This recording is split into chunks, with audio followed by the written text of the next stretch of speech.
Assalamualaikum warahmatullahi wabarakatuh. Perkenalkan, nama saya Nur Jahri. Di sini saya akan menjelaskan tentang teori Piaget yang mengemukakan tentang kompleksitas berpikir anak-anak dan perbedaannya dengan kompleksitas berpikir orang dewasa. Teori Piaget menjelaskan bahwa perbedaan cara berpikir orang dewasa lebih kompleks dibandingkan anak-anak, ditandai dengan caranya mengidentifikasi bentuk perubahan benda.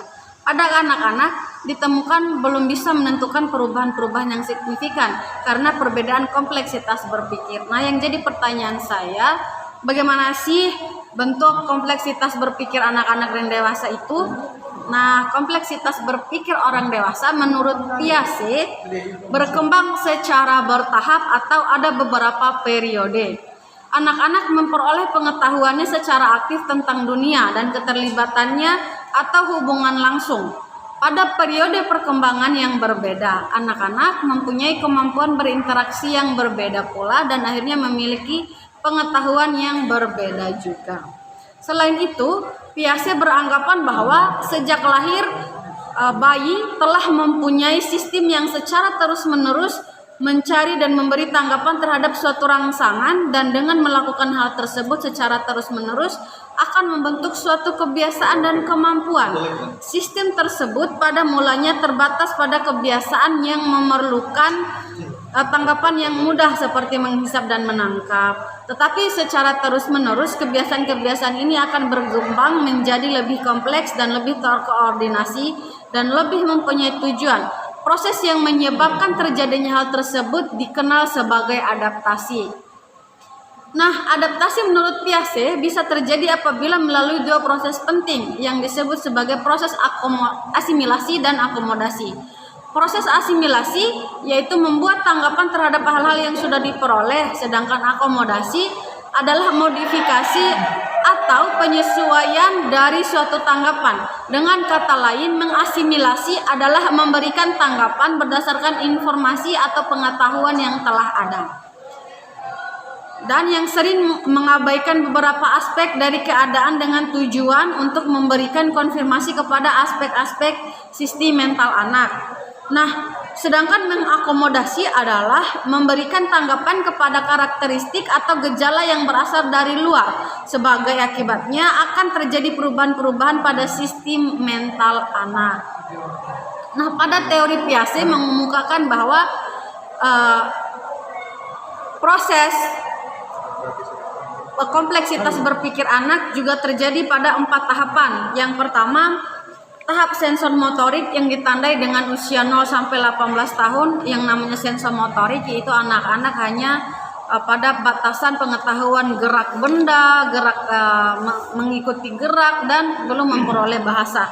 Nah, selanjutnya tahap pre-operasional usia 2 sampai 7 tahun. Tahap ini anak-anak sudah mulai berpikir. Pada tahap ini mereka sudah mempunyai intuisi sendiri. Yang selanjutnya tahap operasional yang terbagi menjadi tahap konkret dan tahap konkret operasional dan tahap formal operasional. Nah, yang jadi pertanyaan saya, bagaimana sih bentuk kompleksitas berpikir anak-anak dan orang dewasa itu?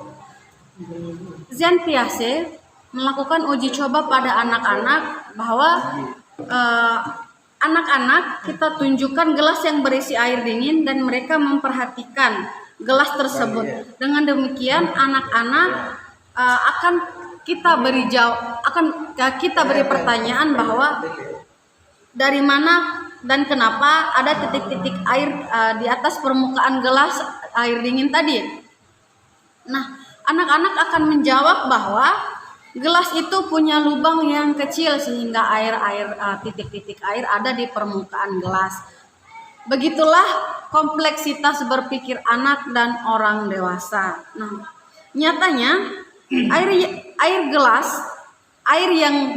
dingin yang ada di gelas nyatanya itu menguap sehingga terjadi embun di atas permukaan gelas. Hal inilah yang harus kita terapkan pada anak-anak sehingga mereka mendapatkan kompleksitas berpikir secara jelas. adanya perbedaan kompleksitas berpikir anak-anak dan orang dewasa itu karena perbedaan beberapa periode. Sedangkan tadi seperti yang saya jelaskan bahwa teori Piaget beranggapan bahwa pemerolehan pengetahuan anak itu terjadi secara berurutan melalui ada yang namanya 4 tahap tadi. Nah, anak-anak memperoleh pengetahuan secara aktif tentang dunia dan keterlibatannya atau hubungan langsung seperti itu. Oleh karena itu, kesimpulannya bahwa anak-anak dan orang dewasa benar mempunyai kompleksitas berpikir yang berbeda karena perbedaan perkembangan. Nah, perkembangannya ada yang secara bertahap dan ada juga yang di perbedaan periode seperti itu. Nah, sekian penjelasan dari saya. Lebih dari kurangnya saya mohon maaf. Billahi taufiq wal hidayah. Wassalamualaikum warahmatullahi wabarakatuh.